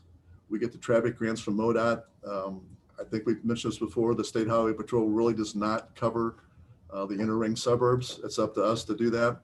That's one of the reasons why MoDOT gives us grants. The city does not pay for that. MoDOT pays for the overtime, and we put officers up there on special assignment.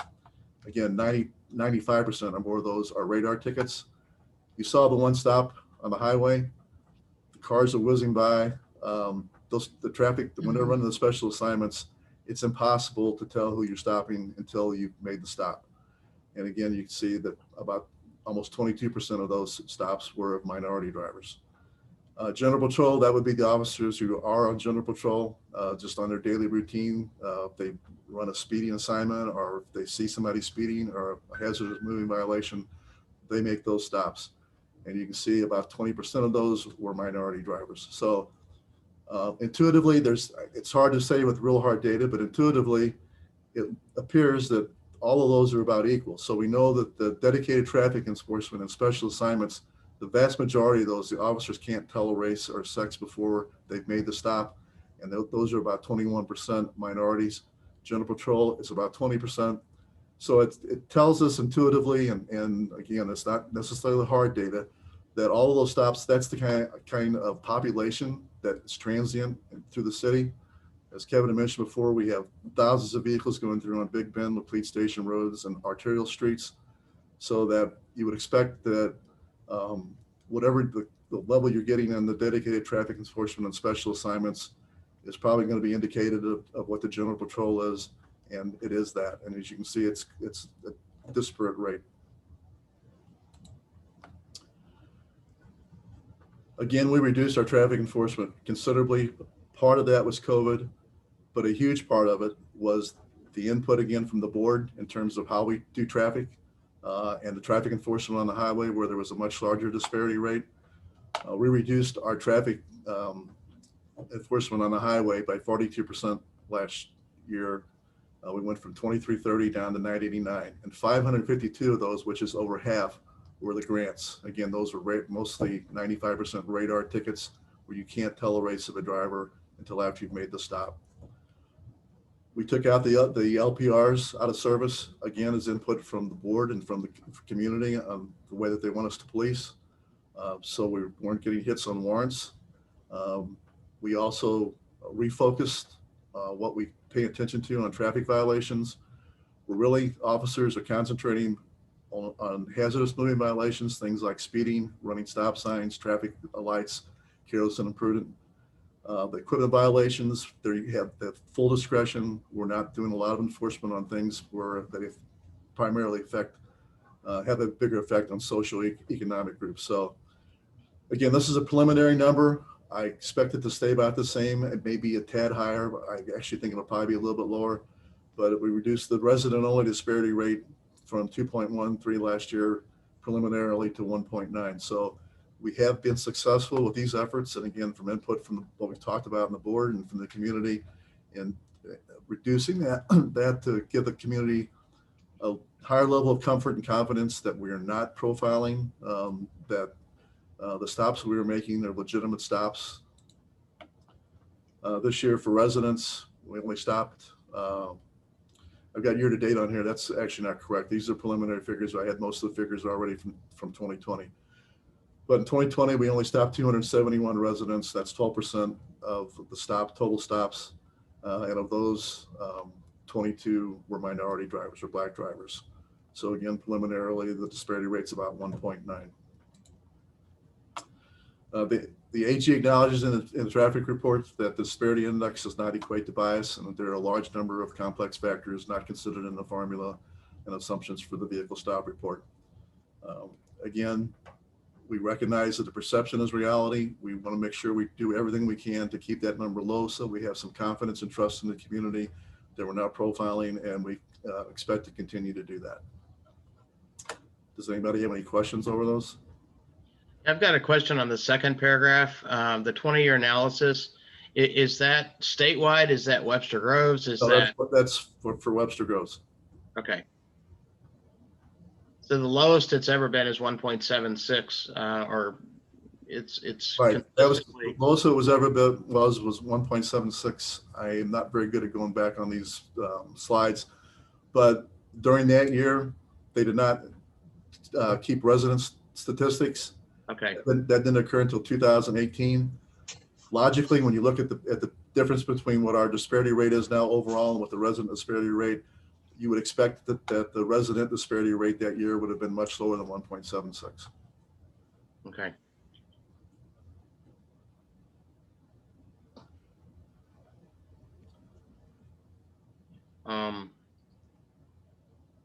I guess the other question I have too, do you think our streets are less safe because of these policy changes?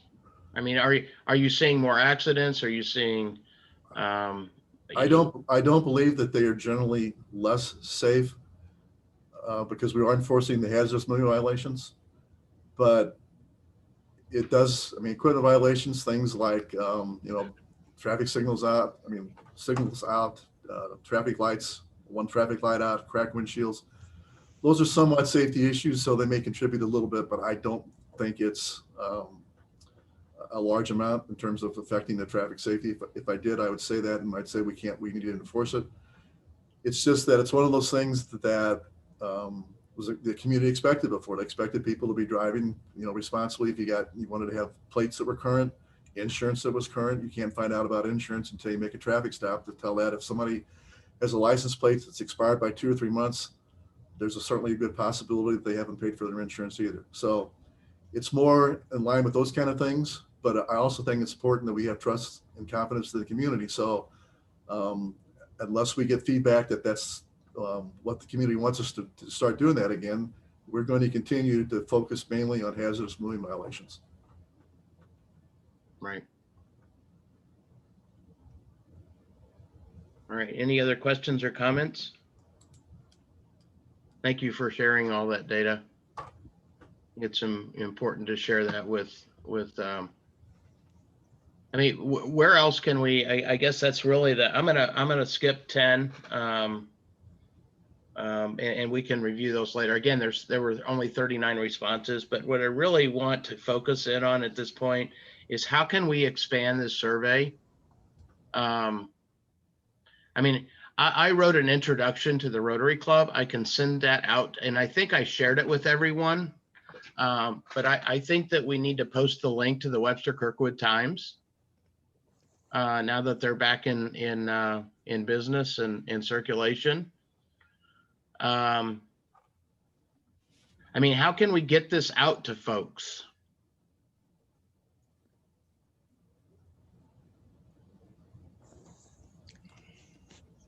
Can people do it just easily on the website? Well, but you've got to get them there. Got Okay, to so, get them to the website. so what we really need to do is maybe Dale and I need to talk about taking out an ad, putting something on our sign, something to drive people to the survey. Right. We can put that this week in our Friday page. Oh, we'll do that. I mean, that's Yeah. one way of getting that out. Absolutely. I mean, when I looked at the survey, I mean, again, I'm not a social media person, but I mean, I looked at the survey and you know, you can't ignore it. If I can find it. It's okay. We just need to figure out some ways of getting it out there. We'll see, Dale, maybe we can talk to Jen about an easy way of posting it, or a quick, easy link that we could use on the Friday page, or we can use even out on the sign in front of City Hall. Unfortunately, the community connections laid to rest already for this month. There are things like that that we can do internally to. I mean, I can share with you guys again. I'll send it out, kind of the introduction. And I don't know if the Webster Kirkwood Times would publish an article about it, that the PCEB survey is available and this is why it was developed. I mean, it's worth a shot. Yeah, it is worth a shot. We'll try. I would think that they would do like a little snippet or article in there. I can't imagine why they wouldn't. Yeah. I think the sign's a good idea too. I know the new city manager is planning on, we're planning on a new position for public affairs and information. And also, I know she's interested in increasing our social media footprint. Yeah. So I think that will be helpful. I don't know how long that's going to take, but I think that's certainly be a vehicle that we could use to advertise it. I found it. So I think number 10, in what forms of communication do you most often or likely receive information about the Webster Groves Police Department? 26% was the Webster Groves website. 29% from the Webster Groves newsletter. 11% from the Friday page. 71% from the Webster Kirkwood Times. And 47% from social media. Again, I mean, I want to caution everyone that's only 39 responses, but out of those, that's kind of the trend that was there. Not really unexpected to me. I thought social media number was actually a little lower than I expected. Dale, if you and I can come up with an easy link for this, you know, where somebody just presses the button and it links right in. Maybe we can use the Explore, the couple of the Facebook pages, and I think your department has a page too. I think maybe Dale and I need to talk about what exists now, because by the time we get hire somebody and they actually learn about us. So right now, if we want to do this, I think we can talk about where we can set this up to provide some links to it. We can experiment with this over the next month and see where it gets us. Right. I mean, as many people that can respond, you know, that is, and they're pretty good at letting us know where they are, how they're a part of our community overall. So okay, well, we'll see. Dale and I will see what we can do internally or externally, whatever that is. Okay, very quickly, any other report on the community conversations? I can update you. We are in the process, actually, I think it's pretty much completed, of doing a diversity, equity, and inclusion audit in the city. And that is a survey that was done not only with the city council, but with our staff members, our staff at City Hall. And that's winding up, I think, at the end of this week, that will be totally done. We have talked to a really an excellent person who does DEI training, who can build upon that audit, and that's the next step that the city is going to undertake. So we're step by step, we're doing this really very, very carefully. And our next person that we will bring in for training, et cetera, we'll probably be able to talk about that at the next meeting. Okay. She's I really think good. What I would like to see too, and you know, pipe up for everybody if you don't agree. I think the boards, all of the boards should be included in the groups of folks that go through the training. I think we know that our board folks need some form of training too. So all of that is coming. The first step was to get that audit done, and then we are going to work with training. Okay, excellent. There were no remarks of visitors. And then I just wanted to confirm that we're still good with, I think it's a really good idea. And this was, I think it was, I can't remember. I think it was Jennifer Conrad that suggested, maybe it was Katie. One of those two suggested that we have a regular meeting once a month because it just makes scheduling and it helps with people that want to participate, putting it on their calendar because it's a known meeting date. So based on the survey that I sent out and the responses I got back, the fourth Tuesday seemed best for most people. Great.